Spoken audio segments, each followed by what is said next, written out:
नमस्कार, मी संजय वरकड. आपण न्यूज यात्रा पाहायला सुरुवात केलेली आहे. आपण राज्यभरातील शेतकऱ्यांची कर्जमाफी आणि राज्य सरकारने नुकतीच केलेली घोषणा, शेतकऱ्यांचं आंदोलन, या पुढील काळामध्ये महाराष्ट्रात नेमकं काय होतं आहे याकडे आपण आता लक्ष वेधणार आहोत. आता एक अत्यंत दुर्दैवी अशी बातमी हाती आलेली आहे की कन्नड तालुक्यातील शफेपूर गावामध्ये कृष्णा दवंगे नावाच्या एका शेतकऱ्याने शेतातील मक्याला कोंब फुटल्यामुळे आत्महत्या केलेली आहे.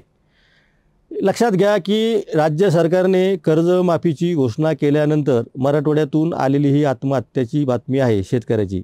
त्यामुळे या कर्जमाफीचा फायदा कधी होणार, काय होणार हा प्रश्न पडलेला असतानाच शेतकऱ्यांची अवस्था काय आहे हे सांगणारी ही दुर्दैवी अशी घटना आहे. शेतातील मक्याला कोंब फुटलेले बघून कृष्णा दवंगे यांनी आपली जीवनयात्रा संपवलेली आहे. त्यांच्या कुटुंबियांनी आणि निकटवर्तीयांनी असं सांगितलं की त्यांनी 2.5 एकर शेतीमध्ये मक्याची लागवड करण्यासाठी हातुसने पैसे घेतलेले होते आणि कुठल्याही कर्जमाफी योजनेचा त्यांना फायदा होणार नव्हता. अर्थातच तो होऊ शकत नाही. त्यामुळं अशा प्रत्येक गोष्टीला आपण राज्य सरकारला जबाबदार धरणं पण बरोबर नसतं. पण तरीसुद्धा शेतकऱ्यांची एकूण काय अवस्था आहे याकडं लक्ष वेधणारी ही घटना आहे. आता आपण ज्या विषयाला तोंड फोडलेलं आहे तो विषय असा आहे की बच्चू कडू यांच्या नेतृत्वाखाली राज्यभरातील शेतकरी संघटनांनी नागपूर येथे जे आंदोलन केलं होतं ते आंदोलन अखेर त्यांनी मागे घेतलं. राज्य सरकारसोबत तब्बल 3 तास चर्चा करून एक तोडगा निघाला आणि त्या तोडग्यानुसार 30 जून 2026च्या आत, म्हणजे उशिरात 30 जून 2026च्या आत राज्यातील जे गरजू शेतकरी आहेत आणि जे खरोखर कर्जमाफी योजनेला पात्र आहेत किंवा त्या निकषात बसतील अशा शेतकऱ्यांना कर्जमाफी करण्यात येईल अशी घोषणा राज्य सरकारने केलेली आहे. आपण या विषयावर चर्चा करताना मुद्दा मी सांगितलं पाहिजे की भारतीय जनता पक्षाने सत्तेवर येण्यापूर्वी शेतकऱ्यांचा 7/12 कोरा करू असं सांगितलं होतं. त्या बाबतीमध्ये सगळं वाद सुरू असतानाच काल उपमुख्यमंत्री अजित पवार यांचं एक विधान आलं की सारखं तुम्ही कर्जमाफी का मागता, 0% व्याजदराने पैसे दिले तरीसुद्धा आपण तेच विषय का काढतात. हे सगळं विषय जे विधान आहे ते महाराष्ट्राने ऐकलं आणि सगळ्या शेतकऱ्यांनीसुद्धा ऐकलेलं आहे. एकूणच राज्य सरकारला कर्जमाफी करताना काय अडचणी आहेत याचासुद्धा पाडा सरकारने शेतकरी संघटनांसमोर वाचला. त्याची पण माहिती शेतकरी संघटनांनी येऊन दिली. त्यांचं असं म्हणणं होतं की 2028पर्यंत राज्य सरकार काही कर्जमाफी देणार नव्हतं असं जवळपास निश्चित होतं. ती कर्जमाफी आम्ही 2026मध्ये द्यायला त्यांना भाग पाडत आहोत. सगळ्यात महत्त्वाचा मुद्दा हा आहे की जाहीरनाम्यामध्ये जेव्हा एखादा पक्ष कर्जमाफीची घोषणा करतो त्यावेळेस त्याला ह्या सगळ्या अडचणी माहीत असतात की नाही. सत्तेवर येण्यापूर्वी लाडकी बहीण योजना जाहीर केली होती. लाडकी बहीण योजनेचं एक बजेट ठरलेलं होतं. पण आता वारंवार काय होतं की कोणताही विषय आला की लाडकी बहीण योजनेचं नाव सांगितलं जातं आणि तिजोरीमध्ये खडखडाट आहे असं वारंवार सांगितलं जातं. शेतकऱ्यांच्या कर्जमाफीचा विषय येतो त्यावेळेससुद्धा लाडकी बहीण योजनेमुळं खूप मोठा बोजा तिजोरीवर पडत आहे ते सांगितलं जातं. नुकतंच जे आत्ता पूरग्रस्त भागातील शेतकऱ्यांना मदत केली आणि त्याचं जे पॅकेज जाहीर झालेलं आहे त्याचाही आकडा यावेळी सांगण्यात आला. शेतकऱ्यांना आणि सर्वसामान्य जनतेला प्रश्न हाच पडतो की ज्यावेळेस शेतकऱ्यांना मदत द्यायची वेळ येते त्यावेळेस तुम्ही हे सगळे तिजोरीवर जो बोजा आहे त्याचे आकडे का सांगता. दुसरं, अजित पवारांसारख्या सत्तेतीलच एका जबाबदार उपमुख्यमंत्र्याने असं विधान करणं की वारंवार कर्जमाफीची मागणी करणं बरोबर नाही. त्यांनी तर त्या कर्जमाफीचा पाडाच वाचला की किती वेळेस कर्जमाफी झालेली आहे. आणि सगळ्यात महत्त्वाचं त्याच्यामध्ये असं आहे की चंद्रशेखर बावनकुळे जे भारतीय जनता पक्षाचे प्रमुख नेते आहेत, महसूल मंत्री आहेत, त्यांनी अजित पवारांच्या या विधानाचं थेट समर्थन केलेलं आहे. त्यांचं असं म्हणणं आहे की अजित पवारांनी कर्जमाफीला कुठल्याही प्रकारचा विरोध केलेला नाही. आपण शेतकऱ्यांच्या प्रश्नावर जेव्हा बोलतो तेव्हा शेतकऱ्यांच्या आत्महत्यांचे आकडे खरं म्हणजे ती सांगायला पण लाज वाटते. पण सांगायला पाहिजे की मागच्या 25 वर्षामध्ये महाराष्ट्रामध्ये एकूण 50,000 शेतकऱ्यांनी आत्महत्या केलेल्या आहेत. म्हणजे साधारणतः वर्षाला 2,000 शेतकरी आत्महत्या करतात. 2024चा हा आकडा महाराष्ट्रातला 2,709 इतका आहे. म्हणजे तो आता 3,000च्या जवळपास चाललेला आहे. त्यातला मराठवाड्यातला आकडा हा 1,000पेक्षा जास्त असतो. यावर्षी जानेवारीपासून तर मार्चपर्यंत या 3 महिन्यामध्येच 500हून अधिक शेतकऱ्यांनी आपली जीवनयात्रा संपवलेली आहे. आपण हे यासाठी सांगतो आहे की आत्ता कन्नड तालुक्यातला एक शेतकरी जेव्हा जीवानीशी जातो तेव्हा एक एक शेतकरी करून जेव्हा आत्महत्या करतात तेव्हा त्याच्यात तुरळक अशा बातम्या येतात आणि जेव्हा आपण हा आकडा वाचतो तेव्हा आपल्याला एक धक्का बसतो की मराठवाड्यामधीलच नव्हतं, महाराष्ट्रातल्या कानाकोपऱ्यात पिचलेला शेतकरी शेवटी आपली जीवनयात्रा संपून जातो. तो काय तुमच्या कर्जमाफीच्या भरोश्यावर आयुष्य जगतो का? हा खरा प्रश्न आता या निमित्ताने निर्माण झालेला आहे. शेतकरी हा निसर्गाच्या आणि असं म्हणतात की ते अवकाळी आणि सुलतानी अशा दोन्ही पण याच्यामध्ये आसमानी आणि सुलतानी अशा दोन्ही बाजूने जो भरडला जातो तो शेतकरी असतो. त्यामुळे या आसमानी संकटाचा सामना करताना आणि या सुलतानी कारभाराशी मुकाबला करताना शेतकऱ्यांच्या नाकी नऊ येतात आणि तो शेवटी त्याची जीवनयात्रा संपवून जातो. आत्महत्या करणाऱ्या शेतकऱ्यांच्या संदर्भामध्ये असं निदर्शनास आलेलं आहे अनेक पाहणीमध्ये की हे सगळे शेतकरी जवळपास जास्तीत जास्त शेतकरी हे अल्पभूधारक शेतकरी आहे. त्यांना ज्या आत्ता शेतकरी संघटनांनी ज्या मागण्या केलेल्या आहेत त्या जर मागण्या खरंच मान्य झाल्या तर यापैकी बहुतांश शेतकरी हे आत्महत्या करणार ही वस्तुस्थिती आहे.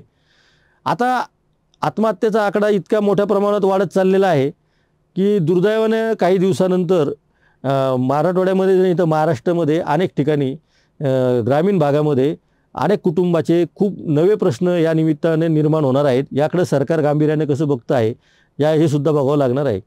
अजित पवार बोलताना बोलून गेले की आम्ही निवडणुकीच्या काळामध्ये सांगत असतो कर्जमाफी वगैरे होणार आहे, ते आम्हाला जिंकून यायचं असतं म्हणून आम्ही तशी विधानं करतो आणि त्याला भाजपनेही समर्थन केलेलं आहे. त्यामुळं अजित पवारांनी बोलले आणि कोणी बोलले नाही याच्यावर तर काही फार विषय नाही. अजित पवारांतर कायमस्वरूपी अशी विधानं करायला त्यांची प्रसिद्धी झालेली आहे की अजित पवार असं बोलतात.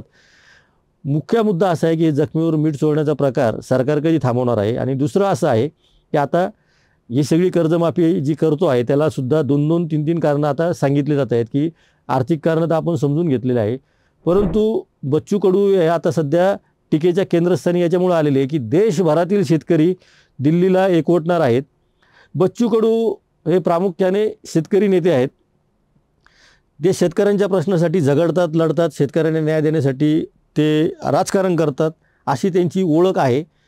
अलीकडच्या या आंदोलनाच्या निमित्ताने मात्र एक संशयास्पद वातावरण या सगळ्या नेत्यांच्या बाबतीमध्ये तयार झालेलं आहे. आता अर्थात त्यांच्या हातात काही पर्यायच नव्हता, पण दिल्लीमध्ये जो मोर्चा धडकणार आहे आणि केंद्र सरकारला देशभरातील शेतकरी जे साकडं घालणार आहेत तर त्या मोर्चाची हवा काढून घेण्यासाठी आत्ताची घोषणा झालेली आहे का असा आरोप होतो आहे. अर्थात प्रत्येक गोष्टीकडे आपण संशयाने बघण्याची काही कारण नाही आहे. या सगळ्या मागण्या मान्य झाल्यानंतर शेतकरी संघटनेचे राजू शेट्टी यांनी असं सांगितलेलं आहे की साधारणपणे राज्य सरकारला कर्जमाफीसाठी 30,000 कोटी हा आकडा लागणार आहे. आता याचा नेहमी आपण एखाद्या उद्योजकाच्या कर्जाशी तुलना करतो तेव्हा हा आकडा फार काही मोठा नसतो. मग 30,000 कोटी देताना तुमच्या नाकी नऊ का येतात, 30,000 कोटी देताना तुमच्या पोटात का दुखतं असे प्रश्न सोशल मीडियावर आता शेतकरी विचारायला लागलेले आहेत. मग 30,000 कोटी पण पूर्ण देणार नाहीत असंही लक्षात आलेलं आहे की ज्यांच्या घरामध्ये इन्कम टॅक्स भरणारे काही पात्र व्यक्ती आहेत, ज्यांच्या घरामध्ये कोणतरी नोकरी करत आहे अशा शेतकऱ्यांना त्याच्यातून वगळलं तर 5 ते 7,000 कोटी रुपये याच्यातून वजा होणार आहेत. अर्थात त्यामुळं 23,000 कोटी शेतकऱ्यांचे माफ करायचे आहे. या सगळ्यामध्ये आपल्याला एक लक्षात घेतलं पाहिजे की जेव्हा जाहीरनाम्यामध्ये आपण जाहीर करतो की शेतकऱ्यांची कर्जमाफी करणार आणि शेतकऱ्यांचा 7/12 कोरा करणार तर त्यावेळेस या पक्षांनी खरं म्हणजे अभ्यास केलेला असतो, कारण ते खूप अभ्यास करतात म्हणूनच तिथं गेलेले असतात. सध्याचे मुख्यमंत्री हे तर अत्यंत अभ्यासू असे मुख्यमंत्री आहेत. त्यांनी खूप वारंवार आधी सांगितलं होतं की काँग्रेसच्या काळातले आपण त्यांची काही विधानंसुद्धा वारंवार दाखवलेली आहेत की मनात आलं आणि मनात इच्छा असली तर 1 मिनिटात शेतकऱ्यांची कर्जमाफी माफ होऊ शकते. मग तुम्ही 8 महिन्याचा वेळ का मागितला हा सवाल आता देवेंद्र फडणवीसांना विचारण्याची वेळ आलेली आहे. 8 महिने म्हणजे 8 महिने नाहीचे, आता सत्तेवर येऊन पण बरेच दिवस झालेले आहेत, त्यानंतरचे 8 महिने आपण मागितलेले आहेत. तुम्ही जेव्हा जाहीरनाम्यामध्ये सांगता आणि जाहीरनाम्यामध्ये असं सांगता की शेतकऱ्यांचा 7/12 कोरा करणार आणि त्याच्या आधीच्या सरकारच्या बाबतीत बोलताना हेच देवेंद्र फडणवीस असं सारखं सांगायचे की मनात जर नियत असेल द्यायची तर त्याला काहीच वेळ लागत नाही, 1 दिवसामध्ये कर्जमाफी होऊ शकते. तुम्हाला 1 दिवसात करता आली नाही, तुम्ही 8 महिन्यांची वेळ घेतलेली आहे. 8 महिन्यानंतरसुद्धा शेतकऱ्यांच्या पदरात काय पडणार हे अजून आपल्याला माहिती नाही. त्यामुळे त्याचे निकष काय असतील आणि त्या निकषात किती शेतकरी बसतील हे सुद्धा बघावं लागणार आहे. सध्या जी पूरग्रस्त परिस्थिती निर्माण झालेली आहे त्या पूरग्रस्त परिस्थितीमध्ये सरसगट जे 10,000 अनुदान देण्याचा निर्णय झालेला आहे त्याची कितपत अंमलबजावणी झालेली आहे हे सुद्धा एक कोडच आहे. दिवाळीपूर्वी आपण म्हटलं होतं की दिवाळीमध्ये देवेंद्र फडणवीसांनी शब्द दिला होता की दिवाळीच्या आत शेतकऱ्यांच्या बँक अकाउंटवर पैसे जमा होतील, तसे ते झालेले नाहीत. पीक विम्याचे पैसे शेतकऱ्यांना अद्याप मिळालेले नाहीत. त्यामुळं आपण हे सरकारसुद्धा फक्त घोषणाबाजी करणारं सरकार आहे का असं आपल्याला आता म्हणता येईल. कारण आपण जेव्हा सांगतो शब्द पाळणारे मुख्यमंत्री म्हणून तुम्ही जेव्हा जनतेमध्ये जाऊन सांगता की आम्ही शब्द पाळतो, तेव्हा हा शब्द कुठं पाळलेला आहे? तुम्ही कागदपत्र जाहीर करा की आमच्या कडनं निधी रिलीज झालेला आहे आणि जिल्हावार त्याची आकडेवारी म्हणजे सरकारने जाहीर करायला पाहिजे. महाराष्ट्रातल्या कोणत्या जिल्ह्यामध्ये किती शेतकऱ्यांच्या खात्यामध्ये किती कोटी रुपयांच्या मदत ही प्रत्यक्षात पोचलेली आहे हे सांगायला आता काय 8 महिने लागणार आहे का? याच्यासाठी तर काही वेळ लागायला नको आहे. कारण ही आकडेवारी जर असेल आपल्या हातामध्ये तर तुम्ही 2 दिवसामध्ये ही आकडेवारी जाहीर करू शकता. त्यामुळं 8 महिने जर तुम्हाला शेतकऱ्यांची कर्जमाफी करायला वेळ लागणार असेल आणि 8 महिन्यांच्या आत पुन्हा त्याला निवडणुकांची जोड लागणार असेल महापालिकेची आणि जिल्हा परिषदांची, तर शेतकऱ्यांनी कधीतरी लक्षात घेतलं पाहिजे की तुमचा राजकारणासाठीच वापर करून घेतला जातो. या आधीच्या सरकारने काय केलं हा आत्ताच्या चर्चेचा विषय नाही. कारण जो सरकार सत्तेवर असतं, ज्यांची सत्ता असते, आपण त्यांच्याच बाबतीत बोलत असतो. एक कायमस्वरूपी लक्षात ठेवा आणि त्यांनाच आपल्याला जाब विचारावा लागतो. कारण त्यांना तुम्हीच मतदान करून सत्तेवर बसवलेलं आहे. त्यामुळं त्यांना विचारण्याचा तुम्हाला आम्हाला अधिकार आहे.